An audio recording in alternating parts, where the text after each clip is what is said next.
Assalamu alaikum and greetings, everyone. My name is AjiFanta Marenah. I'm the Advocacy Program Manager at Muslim Community Network, MCN. So today we have a brief program for you all to just talk about our programs, who we are, what the work that MCN does, and to celebrate our 20th anniversary, 20 years of doing this work, serving the Muslim community in New York City and around the United States. And the program today includes our Executive Director, Aniqa Nawabi, who will join us a little later, and I'll do a brief introduction of who she is before she joins us. So Aniqa joined Muslim Community Network as the Executive Director in 2018. She brings nearly a decade of experience in nonprofit management and policy to this role. As Executive Director at MCN, Aniqa has and is leading the organization in shaping the national narrative about Muslims and Islam in the United States. And she's doing this work through hate crime prevention programs, women and youth civic empowerment and education, policy advocacy, community safety, community service, and interfaith work. Prior to joining MCN, Aniqa served as the Director of Development at Shire Community Development Corporation, a nonprofit organization that works on housing and immigrant rights of the South Asian community in New York City. As the lead fundraiser, she raised a budget of 1 million plus each year and has expanded and grown Shire among the individual donor and institutions. She first started her career as an assistant research scholar at New York University, where she studied post-conflict states and worked on international development projects in Afghanistan. So much amazing work. As an immigrant from Bangladesh and growing up as a Muslim American teenager in Queens, New York, she saw firsthand the struggles Muslim communities faced in post-9/11 era. Aniqa grew up in Germany and South Africa before coming to United States and holds a master's in public administration degree from New York University's Wagner School of Public Service and a BA from the City University of New York, Queens. She is mother of two and a traveler and speaks Bengali, Hindu, and Farsi. We are so honored to have Aniqa here today. So without further ado, we'll invite Aniqa onto the stage.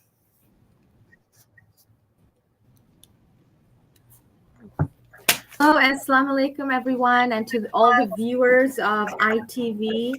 Thank you so much, AjiFanta, for that amazing introduction to my work. I'm actually more privileged to be able to work with you, who is my colleague, and I'm so grateful for this opportunity. Thank you. No problem. So to start the program, Aniqa, can you tell us a little bit about MCN, how it all started, why it was found? We want to hear the history about MCN and why we do this work, why the work we do is so important.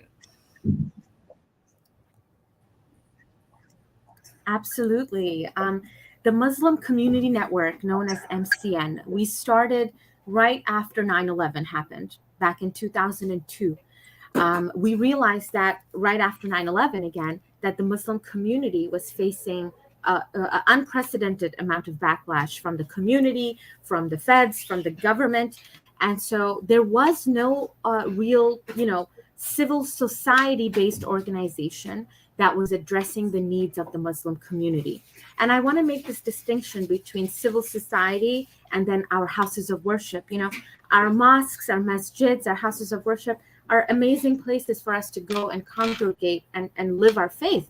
But then you also need to have civic organizations like MCN who can advance the needs of Muslim Americans, who can advocate for the needs of Muslim Americans. And that's really why MCN was started.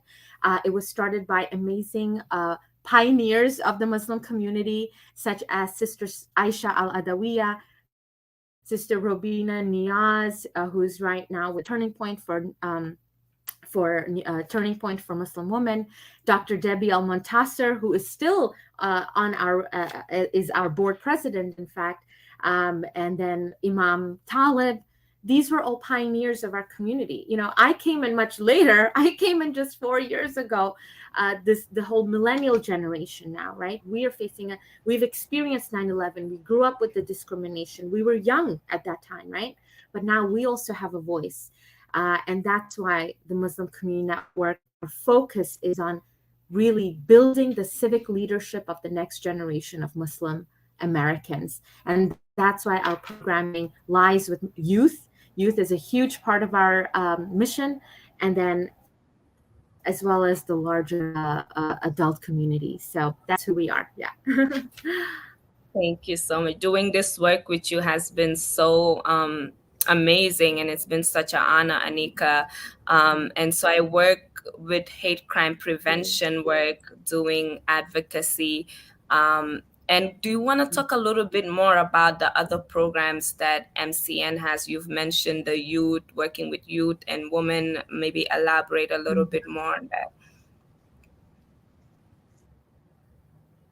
Absolutely. So MCN does work in three program buckets, I like to say. One is building the civic leadership of Muslim Americans, right? How do we do this? We have civic fellowship programs where we take high school aged youth from all over the city, and we bring them together in a fellowship style program, and we make them go through and we teach them civics. We connect them to their local council members. We provide opportunities for them to serve in government or do organizing work in the Muslim community. And our youth have done some incredible work, but more about that later.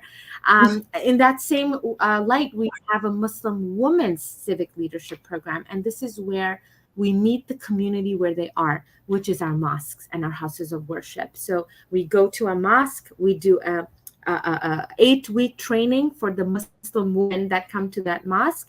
We give them self-defense training. We provide them with education around how to be more involved in your children and their children's lives and their education. And then also how to access public resources, because the New York City is a huge city. There are many resources out there, but how can our communities connect to those resources? That is an area that we work. That's part of civic fellowship. The second bucket is community education. And this is actually my favorite program bucket, because this is where we are talking about who we are as Muslim Americans with the non-Muslim community. So we are going to schools, we are going to hospitals, we are talking in banks, in private offices, in government offices, and we are present on who we are as Muslim Americans, because there's so much misconception. There's so much in the media. The media paints the Muslim community still in a negative light.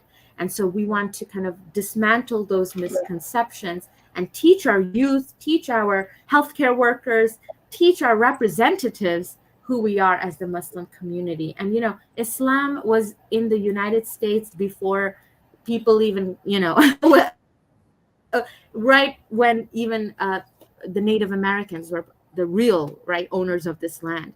Islam was already here in this continent. And so we start that narrative. We try to say that Islam is very much part of American history and life.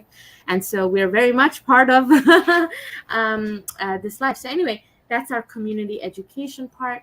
And then thirdly is our community service bucket. And this is where we try to provide opportunities where we can live out our faith.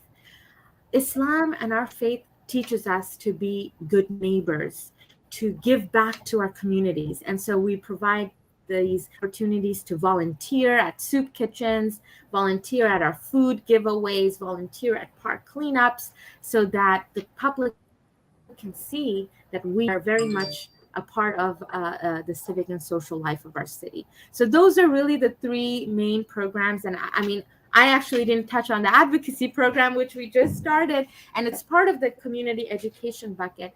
But listen, I have to tell you, we can serve our communities, but if we are not able to advocate for their needs, if we're not able to change policies or create policies that serve our community's needs, and that is what you do, AjiFanta, so well, then we cannot change our we are, our station in this country. And so the advocacy program is a huge program. We're advocating for religious diversity in our schools, bullying of our children. We are advocating for legislation to provide halal food to all New York City public schools, because 1 in 6 children in New York City public schools are Muslim. So we need to make sure that there are accommodations for them. And so we're advocating for that in the city council. And moreover, there's a lot of other issues that we're advocating for, but all to say that MCN is definitely in that line of work. Yeah, so much amazing work. Thank you so much for highlighting our programs, and just again emphasizing the importance of shaping the narrative and advocating and empowering community members to be self-advocates. And MCN has been at the forefront responding to COVID-19, to other crises that occurred in New York City over the past 2 years. Do you want to talk a little bit about how we've responded to the pandemic and its impact on the Muslim community? Yes, absolutely. The last 2 years have definitely been a very challenging period for our communities. And it's challenging because also we are almost 1 million people in New York City. New York City has a population of, I believe, about 8 million or so, and we are about 1 million. So we're a pretty large size. We are incredibly diverse, and we're spread out across all the 5 boroughs. And so our needs are varying and different. But some of the highlights I want to say, and the pandemic also brought an opportunity for us to be able to serve our communities in the way we needed to. So one of the first things we did was we opened up a hotline service, because there were a lot of these government programs coming on. There were mutual aid groups, but you had to fill up forms for that. And our community, we have elders, we have limited language English proficient individuals. How can they access that stuff? So we opened up a hotline. Our incredible volunteers manned that hotline for about a full year or so. We gave out $30,000 in emergency cash assistance. And this was money coming to us from donors. The Robin Hood Foundation played a very big role in that as well. But we were also using our whatever resources we had to help people pay for their rent, pay for food, pay for just that emergency cash relief that so many of our community members faced because they lost jobs due to the pandemic. So that was a big highlight of our work. At that same reel, food access and insecurity was pretty high. And so we were advocating with the city to provide halal food and proper halal foods. And so, after a lot of pushing, we had several contracts out, and then we were able to really, and this was obviously we don't do this work alone. We work with our coalition partners. We work with other CBOs, and I have to give a big shout out to Islamic Relief, to ICNA Relief, to PAYS, Pakistani American Youth Associations, who were all on the ground advocating for the needs. The American Merchants Association, they were all advocating for the needs of Muslims, and we were part of that. And we got food access. So we provided, I think, almost 3,000 food bags, as well as, and then the other highlight, and it's an unfortunate highlight, was the Bronx fire crisis, obviously. And this work was really we were able to do this because of the leadership of our staff, like you, AjiFanta, Kajeji, and others, we were able to respond swiftly. And that's the beauty of being a part of, that you could be responsive to the community needs when they need it. But the Bronx fire crisis, we raised over $200,000 because of amazing donors like the viewers on this channel today. and we gave almost all of it out. We have a little pot left, which is, again, we're reserving it for future needs that are going to come up, but we gave out money to all the residents of the building. And alhamdulillah, I believe all the families are settled or getting settled as well, right? Because their housing situation isn't all resolved either. So I know AjiFanta is continuing to advocate for their needs. But yes, that was another crisis that we faced and we dealt with, and we were proud to be in the front lines for. Thank you so much. As you all see, MCN for 20 years has been serving the Muslim community in New York in so many ways, from civic education to hate crime prevention to being on the ground when there's crisis and disasters, providing food security, clothing, funds, emergency assistance. Really amazing work. I'm so proud to be part of this organization and to be highlighting the 20 years anniversary. So as we come towards the end, Aniqa, do you want to talk a little bit more about what's the 20 years anniversary, what's going on, the gala, what are we celebrating, and who are we inviting, what's happening? Because we want the viewers to come celebrate with us and to support us. Of course. This is what we've been working on actually for the last 2 years. The culmination is this gala event. Usually we hold galas almost every year, but obviously due to the pandemic, we took a pause on it. And so we're celebrating, and we've come in that meantime, we've come to our 20th year. We are celebrating on November 22nd, our 20th anniversary gala, celebrating our achievements in the community. I just mentioned to you the last the last 2 years of what we've been doing, right? But MCN has been at the forefront of so many other movements. Some of them that I can mention here is being able to have the Eid holidays on the New York City school calendar. We were one of the leading organizations pushing city council members for 10 years since we really started to get that adopted in city council. We were also very much at the forefront of getting a civilian ombudsman at the NYPD installed so that we can report on the surveillance that was done in our communities right after 9/11. So things like that have, we've done in the past, and then coming into the last couple of years, serving our communities with meals, giving our youth, our children. What I like to say is that we are celebrating the creation of an institution that we can leave for our children who are growing up in this American society and who need to be anchored in their identity as Muslims. And, we're Muslims, we're living in a very diverse community. So they have to learn about who their neighbors are. How do you navigate that? How do you balance that with your faith principles and your faith traditions? And so I like to say that we are celebrating an institution, a civil society institution like the Muslim Community Network, which is inclusive of all different ethnicities and different sects of our own Islamic community. And we're an all-inclusive platform for dialogue, for debate, and for also highlighting the contributions that Muslim Americans have made to this country.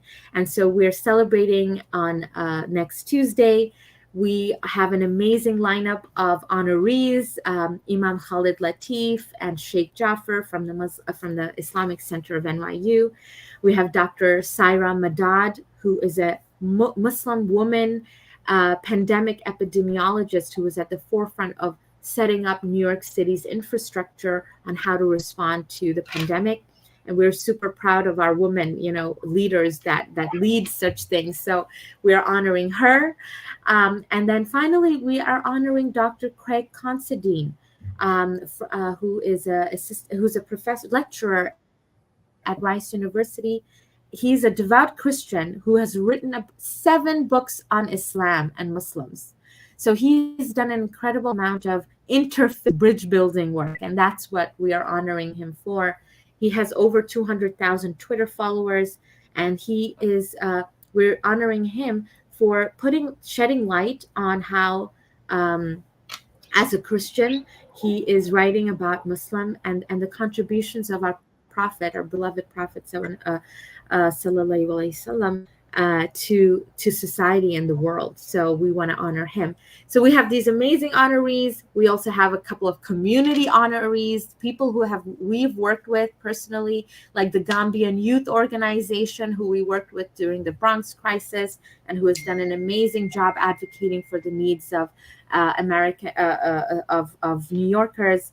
Amira Ismail, our Youth Leadership Awardee, and then our Community Volunteer Honoree, Saman Wakwad, who we'll be honoring as well. It's going to be a beautiful dinner reception. We have a bazaar, and I don't want to. We are hoping that the governor and the mayor, Governor Hochul, and the mayor are going to be coming and celebrating with the Muslim community, especially given the midterm elections.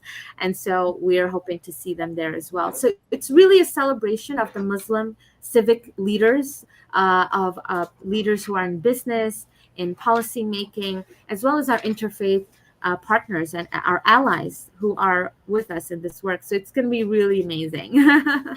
Thank you so much, Aniqa. Thank you for highlighting the work, that great work that MCN has been doing for the past 20 years. And to the viewers, please join us on the 20th. It's a Tuesday evening, and we want to celebrate with you all in community. In One Ummah, please join us. You can purchase tickets on our website. And to donate, you can also go to mcnny.org to support the work that we are doing. And thank you once again to ITV for having us. Thank you, ITV.